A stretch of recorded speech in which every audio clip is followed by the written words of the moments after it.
Halo teman-teman, perkenalkan kami dari kelompok 2. Sebelumnya kami ingin berkenalan diri. Yang pertama saya Sylvia Yolanda Octavia. Saya Yonas Fernando Haloho. Saya John Kerry. Saya Muhammad Nabil Arya. Saya Desnita Fitriani. Saya Rusnan Ragaya. Saya Angel Untom. Saya Michael Yasser. Saya James Wijaya. Di sini kami akan mempresentasikan hasil kelompok kami. Internet of Things menyajikan informasi tentang metode yang memberikan rangkaian koneksi yang baik, membentuk konsep tentang siapa saja, biasa apa saja, kapan saja, di mana saja, segala jenis layanan, serta jaringan apapun yang didirikan untuk sebuah strategi jaringan. Perangkat Internet of Things membuat tren ke teknologi generasi berikut, yang dapat sangat berpengaruh pada jenis strategi bisnis yang lengkap untuk spektrum, dan ini dapat dianggap sebagai interkoneksi yang unik untuk mengidentifikasikan objek yang lebih cerdas. Sehingga perangkat yang dapat dikenakan semacam ini berdampak pada sifat infrastruktur internet saat ini dan arsitektur dasarnya bersama dengan banyak manfaat yang diperluas. Sektor produksi paling banyak menggunakan teknologi mesin pintar. Dengan memanfaatkan Internet of Things dan cloud computing dapat memantau sendiri dan mengantisipasi kemungkinan rintangan produksi. Analisis data merupakan salah satu bagian penting untuk memastikan bahwa Internet of Things dalam industri bisnis bekerja secara optimal. Teknologi ini membuka jalan bagi stakeholders dan perangkat untuk bekerja bersama sebagai satu kesatuan yang kohesif dan efisien. Internet of Things dapat mengotomatiskan proses yang meningkatkan produktivitas bisnis. Ini meningkatkan efisiensi operasional, menurunkan biaya operasional, dan meningkatkan pendapatan. Internet of Things mencakup serangkaian teknologi informasi dan komunikasi, serta aktivitas seperti analitik data. Dalam konteks Internet of Things, khususnya Internet of Things industri, data adalah penggerak nilai, tetapi sifat informasi memberlakukan aturan yang berbeda pada perusahaan daripada yang dialami oleh produsen produk. Tantangan untuk pembuatan model bisnis Internet of Things. Salah satu tantangan utama bagi perusahaan yang beroperasi di ruang Internet of Things adalah memutuskan apakah mereka adalah produsen produk atau perusahaan data atau keduanya. Bagi pengamat biasa, ini mungkin tampak sebagai masalah yang aneh dan agak sederhana untuk diputuskan oleh perusahaan manapun. Bagi Intel, tantangan utama yang ditimbulkan Internet of Things adalah perubahan persyaratan dari pembeli chip komputer. Meskipun ini merupakan rintangan teknologi yang rumit untuk diatasi, bagi Intel, bisnis intinya masih dalam pembuatan mikroprosesor. Berikut adalah beberapa alasan mengapa IoT menjadi penting dalam konteks ekonomi dan bisnis digital. Yang pertama, pengumpulan analisis data dan lebih baik. IoT memungkinkan perangkat dan sensor untuk mengumpulkan data secara terus-menerus dari berbagai sumber. Yang kedua, optimalisasi proses bisnis. Dengan IoT, perusahaan dapat memonitor dan mengontrol operasi mereka secara real-time. Ini memungkinkan otomatisasi proses bisnis yang efisien. Yang ketiga, pengalaman pelanggan yang ditingkatkan. IoT memungkinkan bisnis untuk memberikan pengalaman pelanggan yang lebih personal dan relevan. Selanjutnya, inovasi produk dan layanan dengan adanya konektivitas dan kemampuan berbagai data. IoT memungkinkan perusahaan untuk menciptakan produk dan layanan baru yang inovatif. 5. Rantai pasokan yang lebih efisien. IoT dapat memantau alur produk dari produsen hingga konsumen terakhir. Ini memungkinkan pemantauan inventaris yang lebih akurat, pelacakan kiriman secara real time. Yang keenam, potensi pasar baru. IoT membuka peluang pasar baru bagi bisnis untuk menyediakan layanan berbagai IoT. Yang ketujuh, keamanan dan pemantauan. IoT juga membantu bisnis dalam mengoptimalkan keamanan dan pemantauan lingkungan kerja mereka. Dengan sistem keamanan IoT, bisnis dapat memantau gedung dan infrastruktur secara real-time, mengidentifikasi potensi masalah, dan mengambil tindakan pencegahan. Tingkat federasi ekonomi dan bisnis digital. Identifikasi masing-masing stakeholder dibutuhkan dalam pemetaan peran dan kontribusi mereka di ekonomi dan bisnis digital di Indonesia. Pemerintah yang menduduki puncak pemangku kepentingan publik yang memiliki peran dalam tata kelola serta menengahi negosiasi antar penyedia layanan bisnis digital dengan konsumen dalam mengoperasikan ekonomi digital melalui regulasi, kebijakan, dan pelanggaran. Pertumbuhan yang besar-besaran di sektor ekonomi digital di Indonesia tidak bisa dibiarkan begitu saja, tanpa adanya tata kelola yang baik. Tata kelola yang dimaksud mencakup hal-hal seperti perlindungan data konsumen, regulasi, keamanan cyber, dan peraturan perundang-undangan, serta kebijakan industri di sektor ekonomi digital. Meski demikian, perkembangan ekonomi dan bisnis digital juga sangat bergantung pada tingkat kepercayaan atau trust dari seluruh stakeholder, serta regulasi yang diimplementasikan khususnya terkait dengan IoT. Regulasi cloud computing terkait perlindungan data pribadi membutuhkan kebijakan dan peraturan yang mampu memberikan arah dan kejelasan secara umum terkait dengan perlindungan dan tata kelola data. Menurut fakta di lapangan, beberapa peraturan yang berlaku kerap tumpang tindih karena peraturannya cenderung institusi berbeda. Oleh sebab itu, pemerintahan memegang peranan penting atas negosiasi dan perancangan regulasi yang berlaku dalam ekonomi dan bisnis digital. Konektivitas dalam IoT difokuskan dalam koneksi antara jaringan masing-masing ekonomi dan bisnis digital. Konektivitas mendukung IoT harus stabil agar transaksi dan aktivitas perekonomian berjalan lancar karena setiap sistem akan terhubung ke dalam suatu jaringan.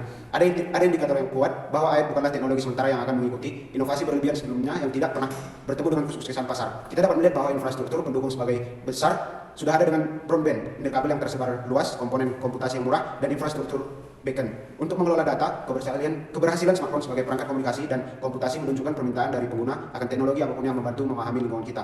Ada juga investasi besar-besaran dari perusahaan besar seperti GE, Bosch, Microsoft, dan Amazon dalam membangun infrastruktur yang diperlukan untuk mengelola aliran data besar yang mengalir dari miliaran perangkat terhubung yang sudah membentuk IoT yang baru lahir. Apakah revolusi komputasi dan komunikasi baru ini disebut IoT oleh para sejarawan? Dalam beberapa dekade mendatang tidaklah begitu penting. Kenyataannya adalah bahwa dunia telah memulai perjalanan yang tak terhentikan untuk menghubungkan miliaran objek sehari-hari ke internet yang membuka peluang baru dan belum ditemukan bagi bisnis untuk mendapatkan keuntungan.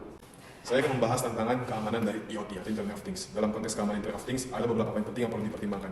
Pertama, penilaian risiko. Setiap bisnis yang terlibat dalam IoT perlu melakukan penilaian risiko yang komprehensif terhadap aspek keamanan dan privasi. Ini melibatkan mengidentifikasi potensi penyimpangan dan ancaman serta dampaknya. 2. Minimalkan data. Perusahaan harus berusaha untuk mengumpulkan dan menyimpan data hanya yang diperlukan saja. Semakin sedikit data yang dikumpulkan, semakin sedikit juga yang perlu dijaga dan akan dilindungi. 3. Uji produk. Sebelum meluncurkan produk IoT, perusahaan harus melakukan uji keamanan yang ketat. Ini melibatkan mengidentifikasi dan memperbaiki kerentanan sebelum produk tersedia untuk konsumen. 4. Pendekatan keamanan berlapis. Penggunaan pendekatan keamanan berlapis yang mencakup identitas, manajemen akses, inskripsi, analitik, dan keamanan jaringan adalah kunci ini untuk memastikan perlindungan yang komprehensif. 5. Kendali siklus hidup. Perusahaan yang harus memiliki kendali siklus hidup produk IoT yang mencakup pengolahan sistem, penanganan insiden, dan pembaruan sistem secara berkala. 6. Pertimbangkan skenario. Keamanan IoT harus dipertimbangkan berdasarkan skenario penggunaan. Beberapa pelanggan yang mungkin memiliki dampak keamanan yang lebih besar daripada yang lainnya. 7. Kasus nyata. Contoh-contoh serangan seperti yang terjadi pada perlindungan bom dan percobaan jaringan listrik nasional di Ukraina harus diambil sebagai pelajaran tentang potensi risiko IoT. Dalam mengatasi tantangan IoT, regulasi juga memainkan peran penting. Perlindungan data, keamanan, dan kepatuhan regulasi harus menjadi fokus utama untuk membantu dalam membangun kepercayaan pengguna dan memastikan bahwa teknologi IoT berkembang dengan aman. Hambatan pengembangan IoT. Satu, hambatan teknis. Kita telah melihat di bawah ini betapa standar yang berbeda dan seringkali bersaing dari berbagai pemain industri dan konsorium menciptakan pasar cair dan terfragmentasi untuk produk dan layanan IoT. Kemungkinan ini akan mereda karena sejumlah kecil standar dan pemain industri mulai mendominasi sektor pasar IoT. Pasar untuk teknologi baru yang inovasi biasanya diserikan oleh ketidakstabilan ini karena pendatang baru masuk untuk memanfaatkan tren yang muncul dan mencoba membangun posisi yang kuat dan dapat dipertahankan. Fokus awal aktivitas para inovator awal ini adalah membuat perubahan pada produk atau layanan yang mereka tawarkan saat mereka mempelajari preferensi pasar dan kemampuan teknologi baru. Ketika teknologi baru matang dan desain dominan muncul, fokus ini inovasi beralih ke peningkatan proses di mana produk diproduksi. Ini adalah kasus dengan mobil pertama di awal abad ke-20 ketika sejumlah desain untuk tenaga dan mekanisme kemudi bersaing satu sama lain. Albert Tahi dan Unterbeck 1978 ini termasuk mesin berbasis uap, listrik, dan bensin, sementara kemudi berupa anakan tuas dan roda. 2. Hambatan ekonomi.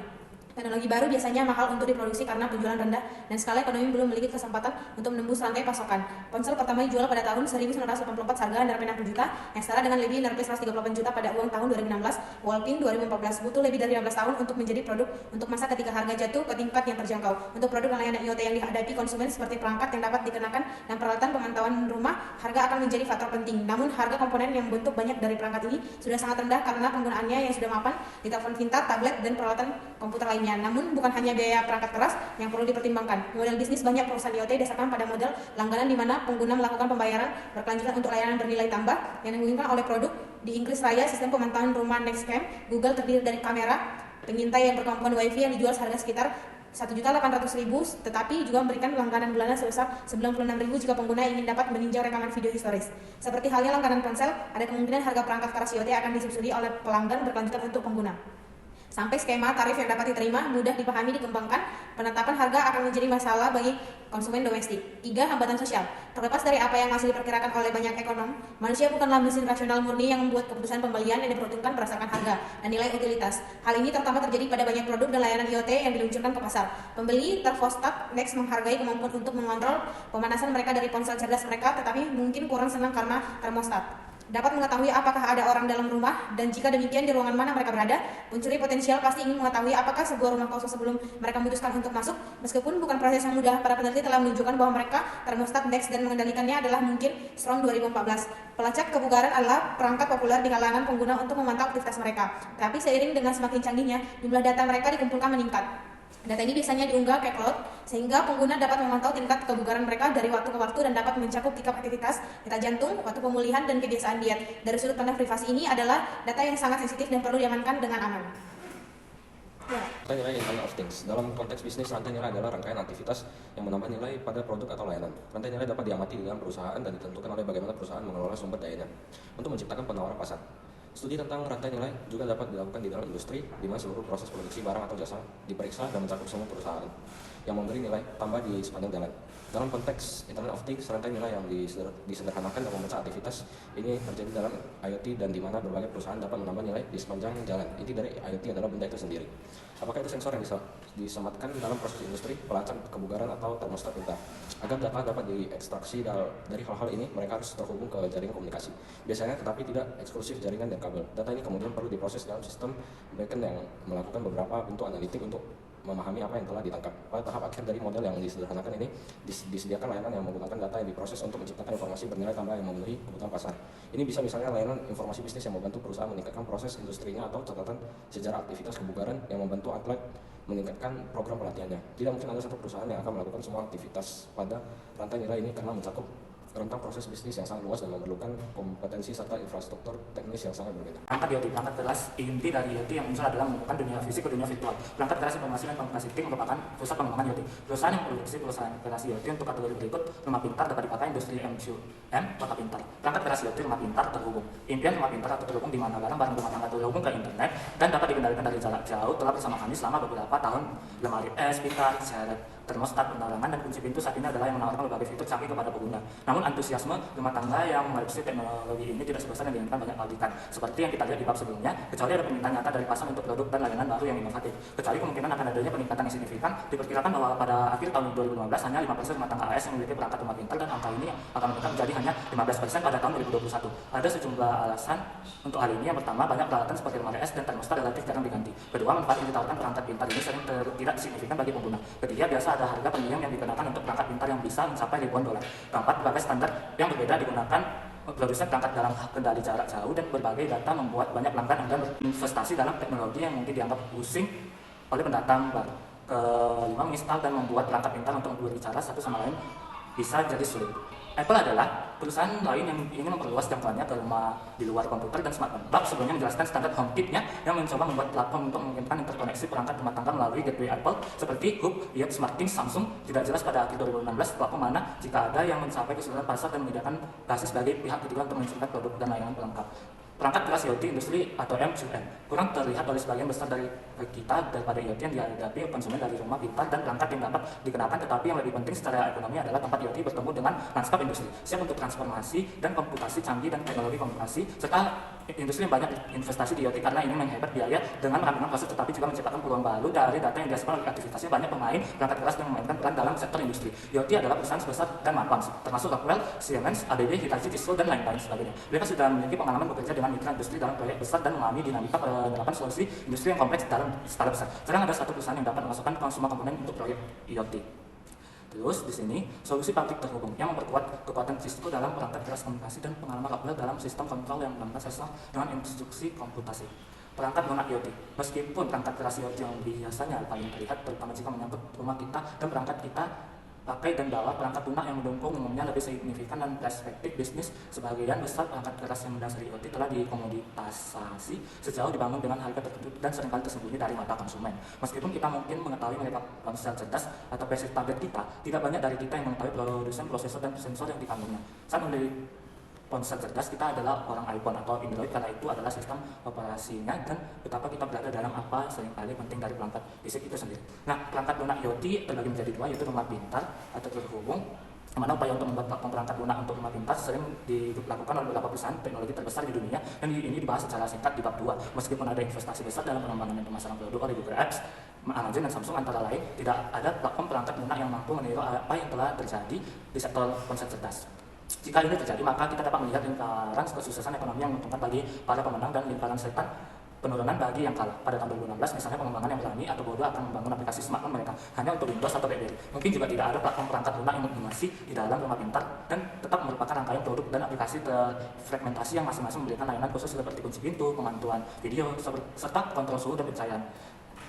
Terus, Google mengadopsi pendekatan serupa dengan sistem operasi atau OS Brillo seperti yang dilakukannya dengan sangat khusus dengan Android dengan menjadikan open source. Mirip dengan pendekatan dengan iPhone mengadopsi perangkat lunak rumah pintar yang dikontrol lebih ketat. HomeKit, pabrikan perangkat yang menginginkan dapat diakses dan dikontrol melalui ponsel iOS harus disertifikasi oleh Apple.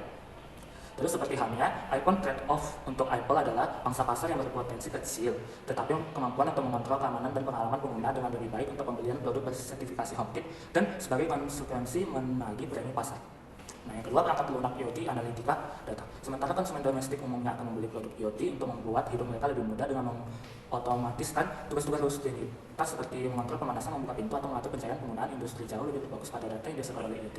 Memahami data ini untuk meningkatkan proses bisnis dan mengambil keputusan sering membuat sistem backend yang kompleks untuk menyimpan dan menganalisis output ini. Perangkat lunak tradisional untuk mengelola database dalam organisasi seringkali tidak sesuai untuk banyak kumpulan data yang jauh lebih besar yang dihasilkan oleh implementasi IoT berskala besar. Cara baru mengelola apa yang disebut big data telah dikembangkan oleh beberapa perusahaan internet besar termasuk Google, Facebook, dan Amazon. Solusi perangkat lunak basis data yang dibangun di sekitar misalnya perangkat kerja Hotdog, dan NoSQL telah membuktikan diri mampu menangani volume data yang sangat besar dengan kecepatan sangat tinggi. Komunikasi IoT. Bagian sebelumnya dalam bab ini telah melihat perangkat keras IoT dan perangkat lunak yang berjalan di perangkat ini.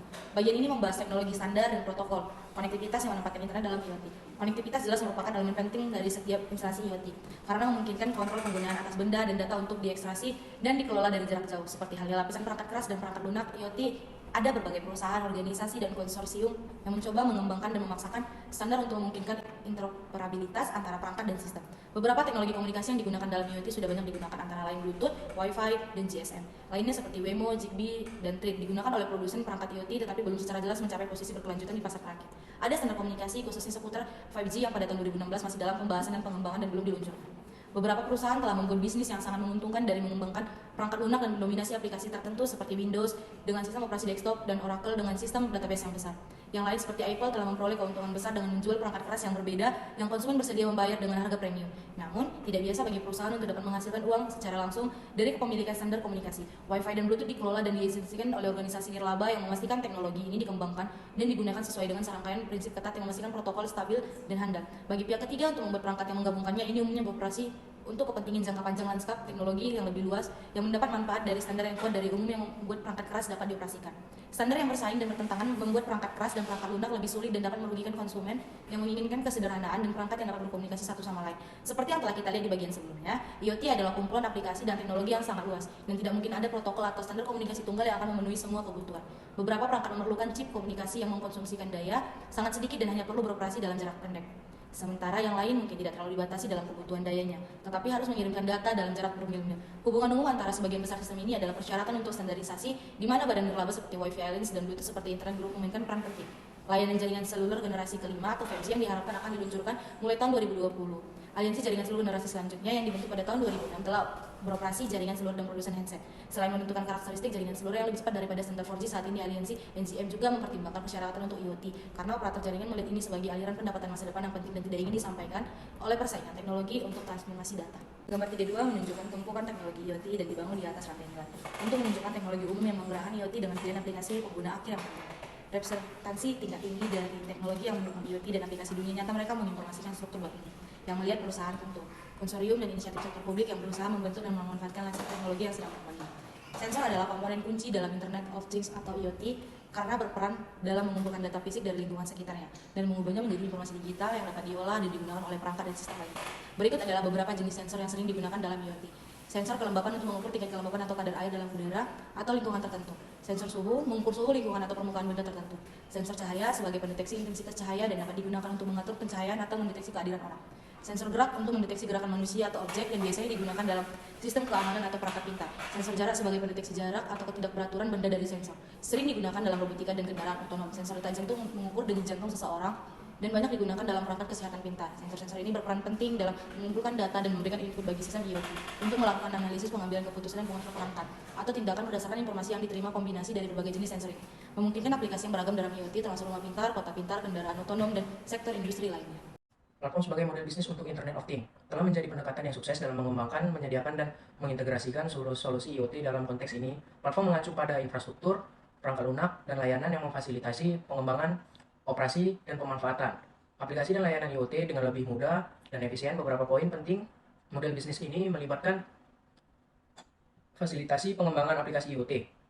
Platform menyediakan alat, API, dan kerangka kerja yang mempermudah pengembangan aplikasi IoT, menghemat waktu dan upaya pengembangan, pengelolaan, dan analisis data yang lebih baik. Platform mendukung pengumpulan, penyimpanan, dan analisis data IoT dengan efisien, memberikan wawasan berharga untuk pengambilan keputusan cerdas, integrasi, dan interoperabilitas. Platform berfungsi sebagai penyedia layanan pusat yang memungkinkan integrasi mudah antara perangkat dan sistem yang berbeda, menciptakan ekosistem IoT yang terintegrasi, keamanan, dan privasi. Platform menyediakan lapisan keamanan untuk melindungi data dan infrastruktur dari ancaman keamanan cyber, memberikan kepercayaan kepada pengguna. Skalabilitas dan fleksibilitas model bisnis platform memungkinkan solusi IoT untuk ditingkatkan sesuai dengan kebutuhan bisnis dan pertumbuhan jaringan IoT. Penawaran berbasis langganan. Platform sering menggunakan penawaran berbasis langganan, memungkinkan pengguna membayar untuk mengakses layanan IoT dalam jangka waktu tertentu. Contoh platform bisnis digital yang sukses termasuk Amazon, Uber, Airbnb, dan Facebook. Studi pada kasus tersebut, perusahaan seperti Bosch dan Progressive menunjukkan penerapan praktis dari model bisnis platform dalam konteks IoT. Dalam konteks platform IoT, persyaratan utama mencakup keagnostikan perangkat dan komunikasi solusi, terkelola end-to-end dan kemudahan diskabilitas. Beberapa perusahaan seperti Bosch, Citri, IoT, dan GE sedang membangun platform IoT dengan fokus pada keberhasilan dalam konteks berkembang ini. Penciptaan nilai IoT, meskipun pengguna platform mungkin merupakan strategi bagi banyak pengembangan IoT dalam mengejar proses bisnis yang berkelanjutan, ini tidak menjamin bahwa nilai apapun yang diciptakan dari pendekatan semacam itu dapat didomestikasi secara menguntungkan. Seperti yang telah kita lihat di seluruh bagian sebelumnya, informasi adalah inti dari IoT dan menemukan cara untuk meyakinkan konsumen, baik domestik maupun industri, untuk membayar informasi menjadi sulit di era internet. Di ruang konsumen, penerbit berita telah berjuang sejak 1990-an untuk berhasil membebankan biaya atas layanan mereka. Banyak pengguna mengharapkan informasi menjadi bebas ketika diakses melalui internet, meskipun ada tanda-tanda bahwa hal ini mungkin akan berubah. Di Inggris Raya, sejumlah grup surat kabar telah memulai masang paywalls di sekitar konten mereka dan setidaknya pada kualitas akhir pasar, hal ini mulai membuah hasil.